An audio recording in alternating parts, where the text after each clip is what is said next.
Ohayou gozaimasu! Konnichiwa, konbanwa, watashi wa Andy desu. Very excited to talk to you about the Manga Minute. We're doing Monster, Volume 4. That's right. If I could turn the art of comics into the art of Urasawa's magnificent opus, Monster, I would. I would just change everything to Monster. This is, oh man, I was going to say my favorite, but ooh. I'm looking at Lone Wolf and Cub, dude. I gotta say Lone Wolf and Cub's my favorite. With Akira, a very strong second. But this is third. Is this third? This is third. I love Planetes. Yeah, we're gonna say this is third. Oh, Death Note is good too. Damn it, there's a lot of good stuff. This is the fourth video I've done of this in the fourth book. And I was gonna stop here because I've already invested $80. Yeah, dude. I've spent $80 and we're not even halfway through this freaking saga. That's a lot, okay?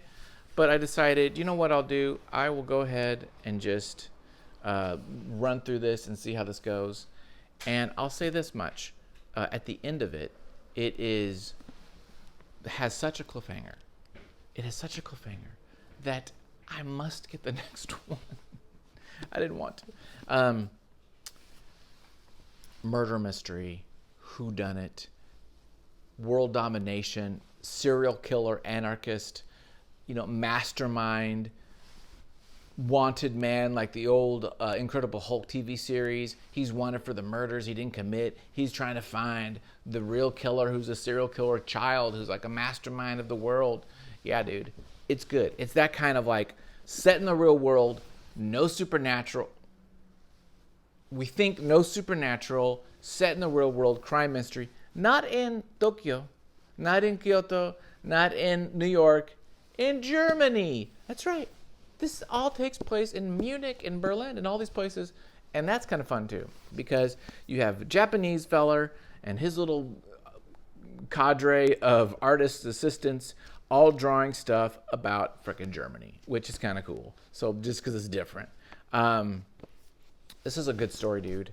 I'm excited. But you know what? We never really look at it. So we're going to flip the camera over. Let me show you some of the things that I really like about the art, kind of the things that he's doing visually. Maybe we can learn from that. This is Naoki Urasawa's Monster. Let's go take a look. Come on. Come follow me down. Let's go. Are you ready?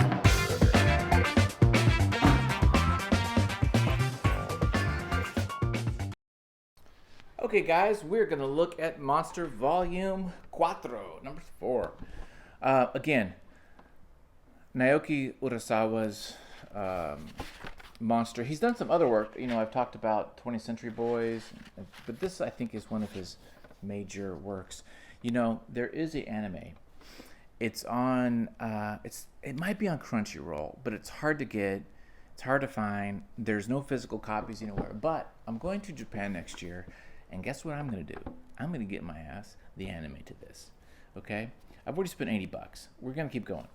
One of the really nice things I like he does, and this kind of shows it too, he really is, him and his team really are using, because it's black and white, you got to change variation in line and texture and things. And so he really goes full on with the screen tones, which I think all mangas do that now.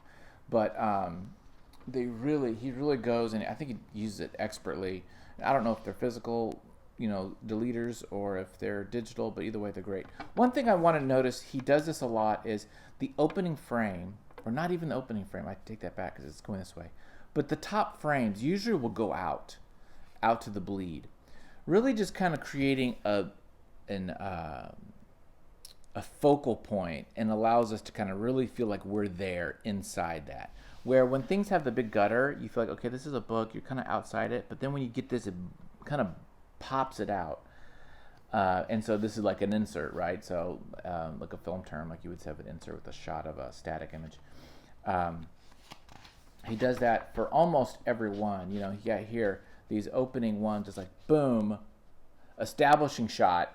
But the establishing shot, which sometimes is an insert or it's a location, is out the frame. I mean, bleeded out. And then they go into here, just really kind of fun stuff. Some of the faces I would say before, like, I don't want to end the faces, they're a little cartoony, but I'm taking that back because after reading now the 4 volumes of this stuff, I like the faces.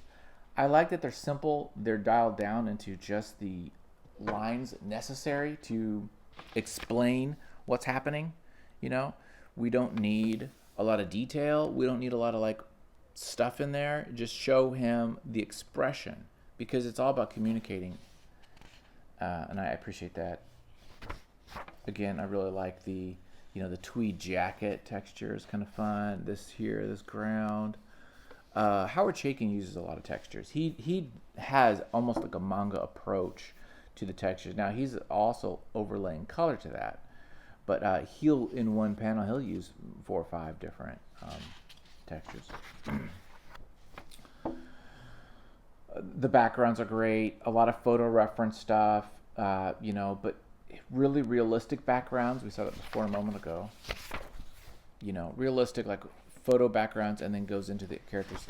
In fact, doesn't it feel like these pages all have the same composition?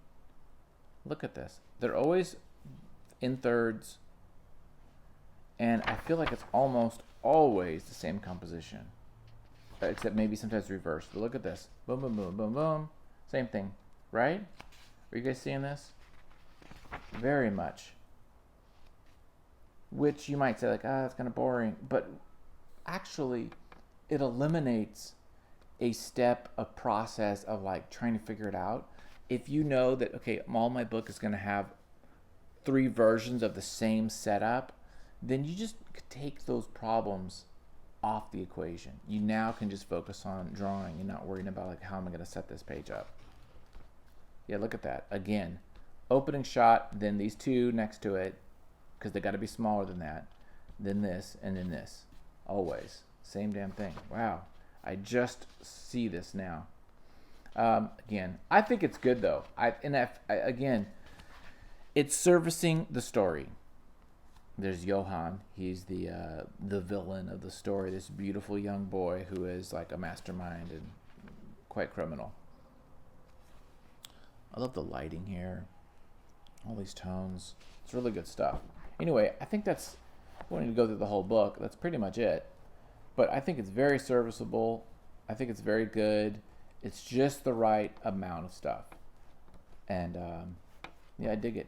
So that's the story. I highly recommend it.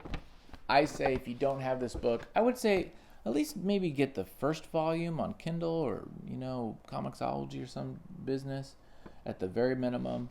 If you like manga, I would say you got to get it. If you don't know manga, I would say get the first one. So there you go, guys. Thanks for watching. Again, I appreciate all you. Please like, subscribe the video. The channel is important. Check out my Patreon and do all those kind of things and help me out, kind of like build this up. So thanks for watching. Bye, guys.